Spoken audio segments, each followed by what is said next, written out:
Malgré les lunettes qu'il porte en permanence, le potentiel visuel d'un élève qui voit flou de près reste amoindri.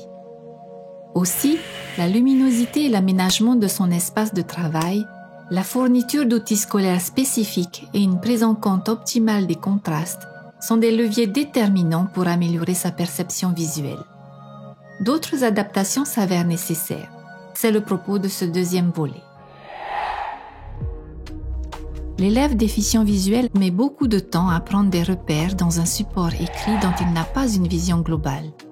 De plus, la justification du texte amène des problèmes de lisibilité, car l'espace entre les mots n'est pas régulier. Il vaut donc mieux tout aligner à gauche avec une police bien contrastée. Organiser la disposition du contenu d'information. Numéroter les paragraphes, voire les lignes. Éviter le superflu. Insérer des puces et augmenter les interlignes. Ceci pour améliorer le repérage sur la feuille, faciliter la lecture et limiter la fatigabilité. Dans le cas d'une photocopie, veillez à la qualité de celle-ci, notamment au niveau des contrastes. En histoire-géographie, pensez aussi à simplifier les contours, les informations et les légendes qui doivent figurer sur une carte. Si nécessaire, celles-ci apparaîtront dans un document annexe.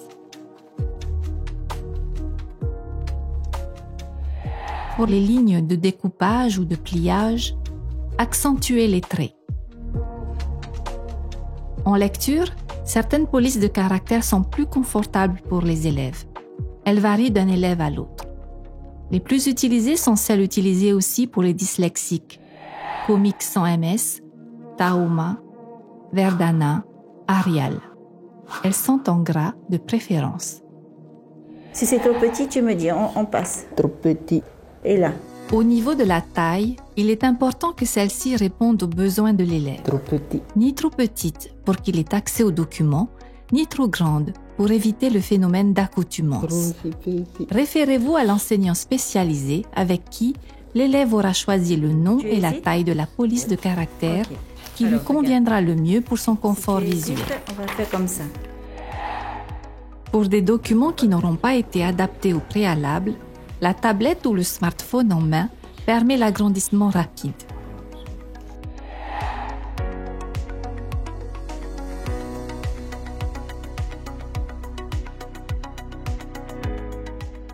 Ned, est-ce que tu es plus à l'aise à écrire entre ces lignes-là ou tu préfères une feuille avec des plus grandes lignes? Tu préfères celle-là? Pour un élève qui voit flou de près, il est difficile et fatigant d'écrire sur les lignes d'un cahier. Est-ce que tu veux qu'on écrive comme ça ou avec le sous-main? Tu préfères quoi, le sous-main, pour qu'on puisse... De préférence, proposez-lui des feuilles blanches ou de couleur pâle, avec un lignage foncé, bien contrasté. Donc, tu vas écrire les mots dans la zone bleue et la phrase, on va écrire dans la zone jaune. Ça te va? On va écrire le mot dauphin. Un dauphin. Qu'est-ce que c'est qu'un dauphin? C'est un animal. Dauphin. On a vu le son 1 hier. Un deuxième mot. Le phoque.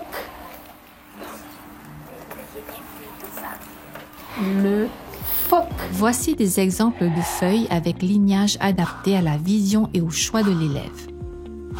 Le lignage du papier millimétré nécessite d'avoir une bonne acuité visuelle. Pour un élève qui voit flou, préférez du papier demi-centimétré, comme la feuille à petits carreaux. Accordez une indulgence dans les exercices de précision. Ne pas aller en deçà du demi-centimètre.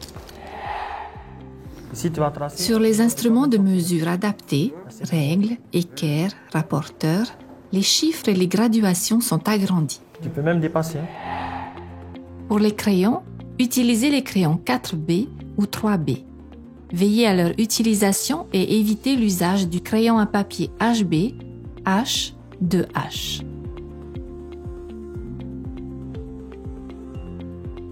Pour le coloriage, préférez les feutres au crayon.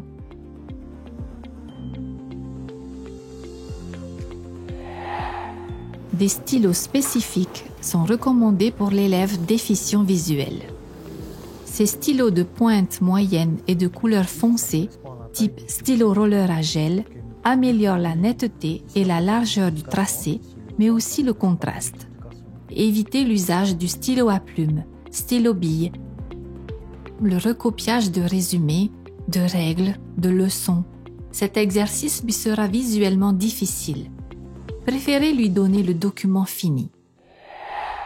Maintenant, je te propose de répondre à la question sur le clavier. Allez, vas-y. Si l'élève peut être doté d'un ordinateur, passez au maximum par ce billet afin qu'il ait une version numérique des documents. Le clavier AZERTY, adapté avec des lettres autocollantes agrandies, est utilisé pour le traitement de texte.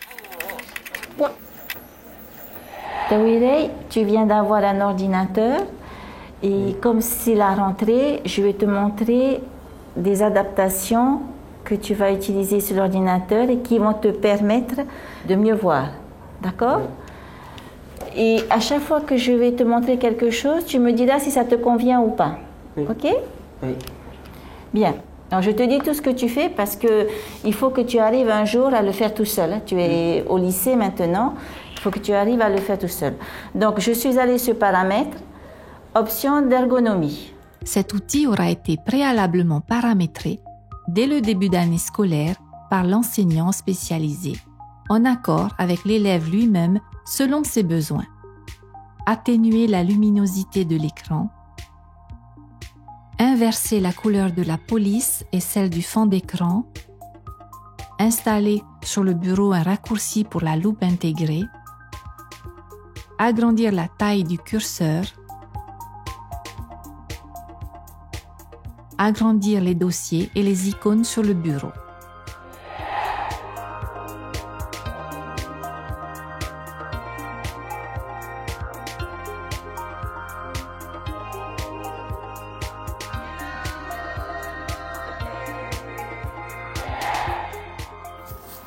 Il existe de multiples logiciels d'agrandissement, de synthèse vocale, d'écoute, de lecture et de traitement de texte qui peuvent grandement l'aider dans sa scolarité.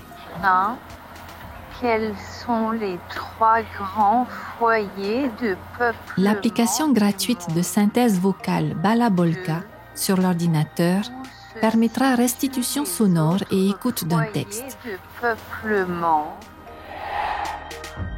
Le logiciel gratuit d'écriture et de dictée vocale SpeechNote donne la possibilité d'enregistrer toutes les prises de notes sur traitement de texte et de les retravailler ensuite pour une mise en forme correcte avec l'aide d'un adulte.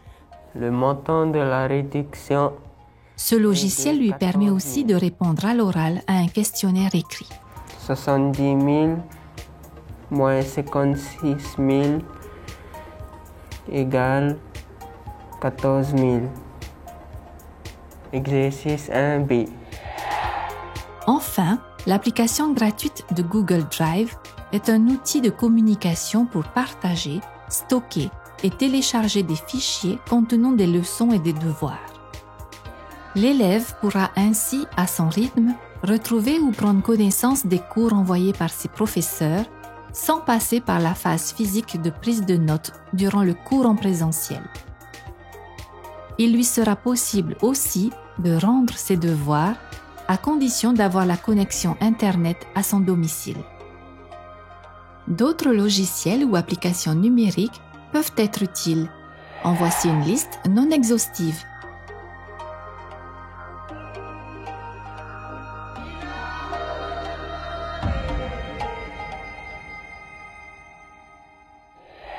Voilà, c'était quelques informations de base pour l'accueil d'un élève déficient visuel au sein de la classe. Des préconisations à adapter à sa personnalité et à son ressenti, et à partager entre tous les membres de l'équipe éducative pour lui garantir une scolarité de qualité. Voilà, on a terminé, Tawirey. Je ferai comme ça alors tes adaptations.